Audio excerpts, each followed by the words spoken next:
Hello everyone, it's Scott, and we're back for another day of Duskmourn House of Horror spoilers. We've got a few interesting rares and mythics to talk about today, and some lower rarity cards I think certainly are going to be limited playable, but have potentially applications in Standard as well. But before we do, remember to like and subscribe to get further content like this throughout Duskmourn House of Horror spoiler season and beyond. So let's take a look at today's cards. So our first is Marvin, Murderous Mimic. For 2 mana, you get a legendary artifact creature, that's a toy, and a 2/2.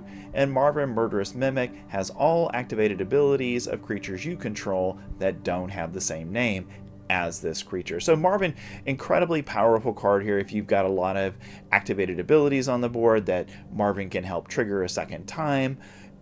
And because of that, I think this is definitely Standard playable. The question is, what kind of deck are we going to see this in? And that may be the one thing that holds Marvin back, but I think it's an exciting 2/2 for 2 mana, getting all those abilities. And the fact that it's actually an artifact creature does matter here a little bit, because it prevents black from using Go for the Throat on it, and a lot of times we're not seeing as much cut down as we've seen in the past in decks, so this might be a way to prevent it from being killed by your opponent just because it happens to be an artifact. Next we've got Kona Rescue Beastie for 3 and a green mana. You get a legendary creature that's a beast survivor and is a 4/3 with survival. And at the beginning of your second main phase, if Kona Rescue Beastie is tapped, you may put a permanent card from your hand onto the battlefield. So really powerful ability on Kona. All you got to do is get it tapped. It's a 4/3, so you're probably going to be able to attack with it. And as long as it survives combat, you get to play a card from your hand for free, as long as it's a permanent card. So in a creature style deck or a legend style deck, I think this is a bomb card that will just be very, very powerful in whatever deck you find it in. We already know there's, kind of already a big Gruul deck out there that we've seen some people playing already, and I think Kona fits into that really nicely, because being able to play your 5 or 6 mana creature for free, that sounds really good in Standard. Next, we've got Enduring Vitality. For 1 and 2 green mana, you get an enchantment creature. That's an Elk Glimmer. It's a 3/3 with Vigilance, and creatures you control have add 1 mana of any color. And when Enduring Vitality dies, if it was a creature, return it to the battlefield under its owner's control. It's an enchantment. So another of our Enduring series of cards. I think this is going to be the last one we've seen here, but a good one. Giving all of your creatures the ability to add mana of any color.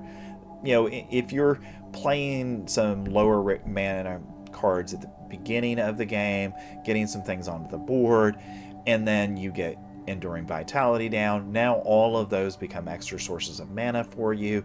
And because of that, I think this is definitely any kind of ramp style deck that you're also going to have smaller creatures in. It's a perfect segue to get to those 5 and 6 mana creatures you want to get onto the battlefield. Next, we've got Essence Tracker. For 2 and a blue mana, you get a Human Scout. That's a 2/3 with Flash.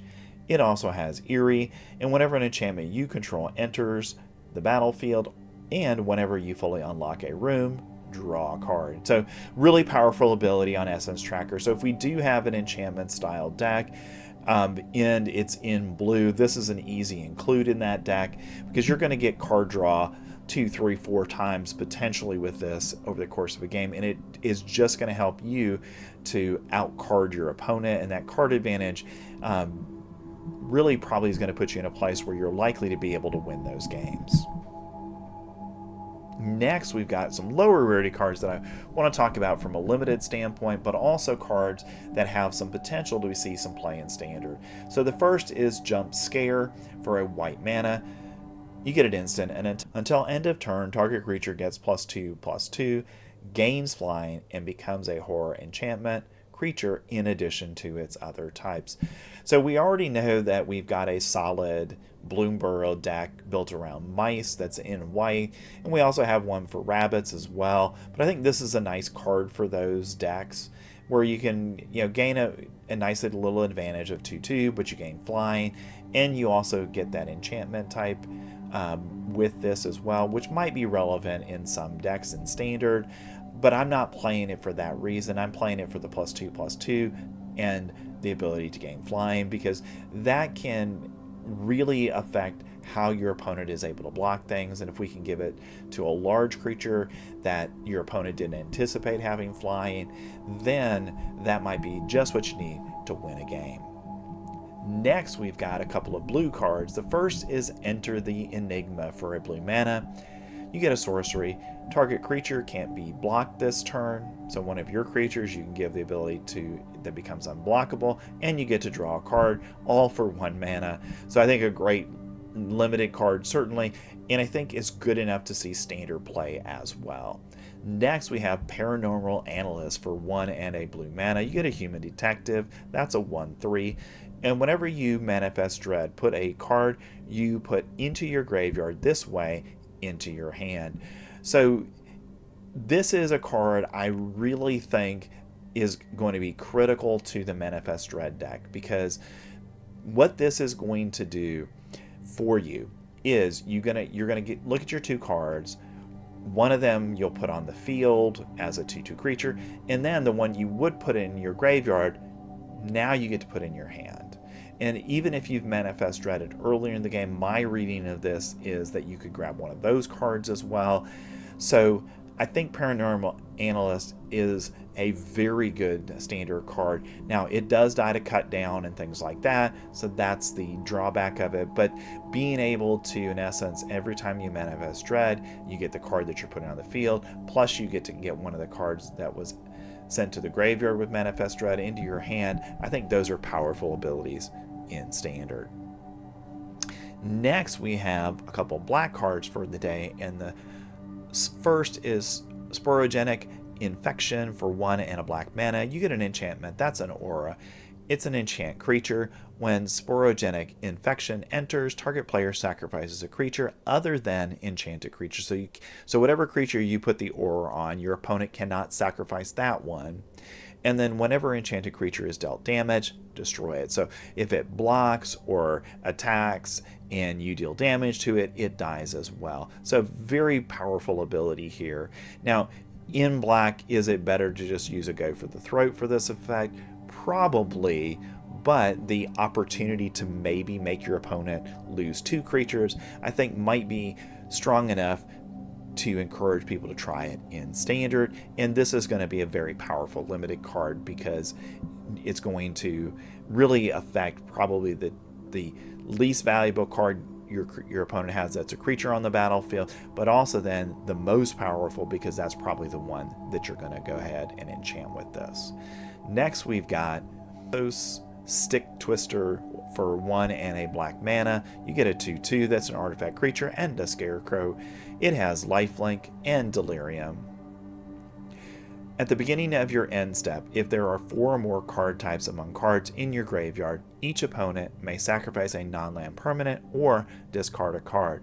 Then Osseous Stick Twister deals damage equal to its power to each opponent who didn't sacrifice a permanent or discard a card this way.